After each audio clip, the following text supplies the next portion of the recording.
So, if you're dating someone and you've been dating them for a long time and you guys are not sexually intimate and you learn that they have condoms in their car or that they carry them in their car, red flag.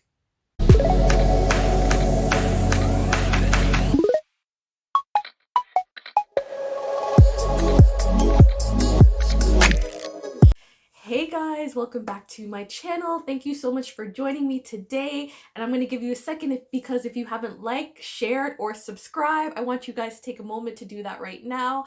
As you guys know, I like to do things sweet, short, and spicy. So I'm not here to take up a lot of your time, but I just wanted to share some red flags that I actually experienced for myself and just things that I've talked to other girlfriends that they've experienced. And it's really just a community to just help other women to teach and to share what we've been through, right? I think a lot of the times we just try to hide our experiences and hide the things that we've gone through, but it's important to share that, right? That's how you grow and you evolve, and that's how you help others, right? To be their better selves and for you to be your better selves. So here, guys, we're here to share and to grow together. And again, there is nothing in regards to bashing anybody. It's just a community to share love, to help us grow, and to help us to live our best lives for ourselves and for others. So guys, as you know, I love to write things down. So I have a list of different things I would say you need to just watch out for. Do you need to break up with this individual? These are things that you need, conversations you need to have with yourself and the Holy Spirit and God to determine what you need to do for yourselves. But these are just signs that I think that you should be aware of and maybe question and, maybe dig a little bit deeper when it comes to that type of stuff. But again, so my number one thing, guys, you see, I write things down. So I'm going to be back and forth looking up and down. So just stick with me. And the first thing is he does not want to talk about marriage. If he doesn't want to talk about marriage, so here's the thing. I think that in regards to the age range that you're at, it can be acceptable at some points. But I mean, like, if you're like in your you're finished college, university, whatever the case might be, and you're dating somebody and that's not a topic that they want to touch, I don't know. I don't, that's a little bit iffy for me.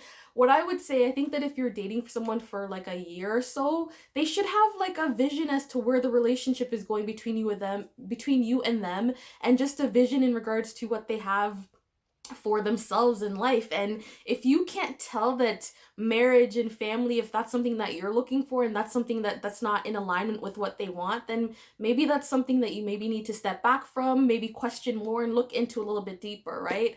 I tend to find that I'm maybe I'll speak for myself. I tend to find that sometimes as women we men will say things point straight and blank, and we're like, okay, maybe he just needs to grow up a little bit more, or maybe he just needs time, or whatever the case might be. And I would say that for me, a mistake that I made was, if someone tells you something point straight and blank, listen to what they tell you.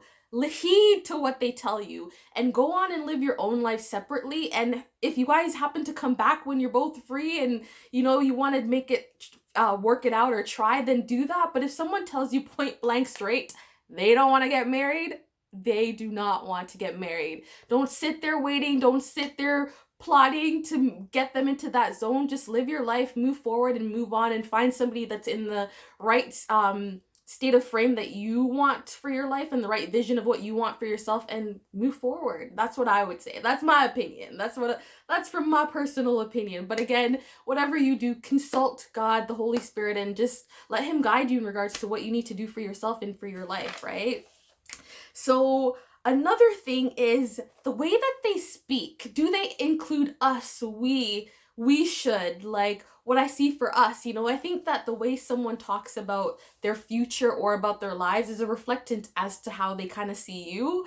If you're dating somebody and they're just like, well, I'm going to do this, I plan on doing this, and there's no we and there's no inclusion of you being in that equation, that's something to really sit down and think about. I mean, if they're not thinking about if they're thinking about their lives and what they want for themselves and where they're going, and the we's and the us aren't a part of that, that's something that I think needs further examination, and you might need to look into that, right? So that would be my number 2 tip.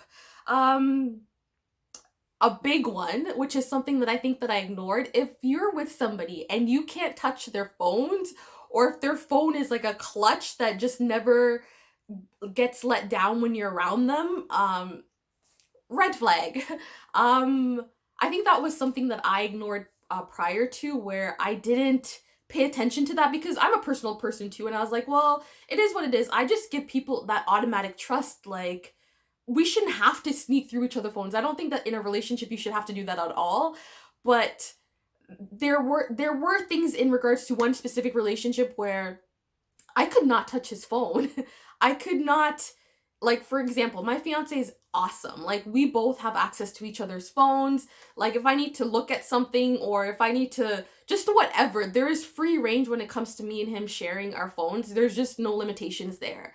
But prior to, with one of the persons or the individuals that I dated, it was like World War or whatever when it came to like conversations about that phone, looking at that phone, whatever in regards to that phone. So if you're in a situation where you can't pick up your significant other's phone, red flag. Okay. If you're in a zone where you feel also that you're just not comfortable sharing your goals and your dreams and your visions, especially in regards to like family commitment and just those types of things with the other individual, because you're afraid that it might ruffle feathers, or you're afraid that they might become uncomfortable, or you just don't want to put them in that position, to potentially talk about like a commitment to you or marriage or whatever the case might be. If it makes you uncomfortable to have that conversation with that other person because you feel that they're going to get uncomfortable, that's also something to look into. I feel like if you're in any relationship, you should feel comfortable enough to share the things that you desire, share the things that it is that you want. I'm not saying that you need to, whatever it is that you desire, it needs to be like A plus B plus C, whatever, an automatic plan needs to be in place. But I think that you should be with somebody that you're able to communicate with, you're able to share, the visions that you both have for each other in regards to your individual lives, the lives that you want to build together. And there's that cohesiveness. Yes, things aren't perfect. There's a lot of things that needs to be figured out in the process of dating and building a life together, but the point of the matter is that you should be able to communicate those things with each other, to be able to verbalize those things with each other. So if you're in a situation where you're afraid to do that, you don't feel comfortable doing that, that's sort of like like a little bit of a vision into what is to come of that relationship, right? That's just, again, what I've learned through some of the stuff that I've been through. But again, who am I?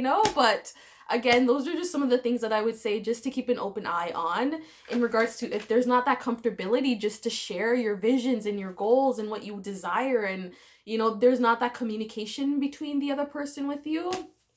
That's just something that you might want to take a second time to think about. Another thing is that if you are with somebody and you guys have been together for a long time and you are not, sexually intimate, and you find, maybe condoms in their car, or that has been revealed to you, that's a red flag. And I know people will have different opinions in regards to, well, maybe they're just safe, or maybe they're just being in preparation, or whatever the case might be. And I need to do maybe another story time in regards to a particular situation where I sort of went through that situation. But that's a red flag. If that's something that has been agreed upon and you later find, you're not sexually intimate and you find things like that, that's a red flag. But again, let me know if you want me to do a story time in regards to that specific situation. There's just so much more to that, but again, for me, that's a red flag. So there's so many different things, and I think an important thing is just to listen to your intuition, your gut. I always feel, especially if you're in the realm of faith and you have that relationship with God, that it's like the Holy Spirit speaking to you. So if you get an intuition or a feeling about certain things, don't overlook it. Don't overlook it. If you feel a certain way, there's 99.9% of the time there's something backing that up. If you just have a gut feeling, if something is just telling you, like, don't ignore those signs. So some other items do they really care about the visions that you have for their for your life? You know, do they show an interest in regards to what it is that you want for yourself? Do they want you to be your better self? Do they really want you to excel and for you to get everything and more that you've shared with them that you desire? I think that's an important thing, and it goes vice versa. But again, if someone's not putting any effort into the things that you want, or in regards to where you see yourself and helping you to be your better self and helping you to build that, and again vice versa, it might not be the season of time that you guys should be together, as you maybe need to sort things out individually on your own. Just my opinion. Again, everybody consult the Holy Spirit.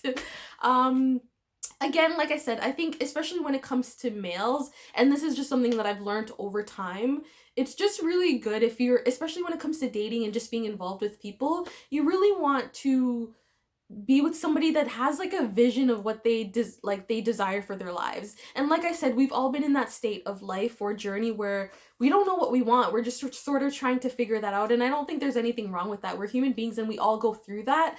But I think that when you're going to try to connect yourself in regards to a relationship with somebody, and like in regards to that type of intimacy, I really think that it's important in regards to maybe looking at a significant other, like what is their vision? Like what are they desiring for themselves? Like for me, a key thing was like being with like finding that person was, does he have a vision for his life? Like what is his vision for his life? I feel like when someone doesn't have a vision of what it is that they're trying to obtain or where they're trying to go, it's hard to connect your life with somebody like that, because it's like if they don't know where they're taking themselves, how are they going to know where they're taking you, right? So again, it's nothing to bash, because we've all been in that state where we just don't know what we're doing. But I think that in regards to putting that commitment or making that connection where you're trying to embody your life with somebody, that's just something that do they have a vision? Like where are they going for themselves? Like that's something that I think that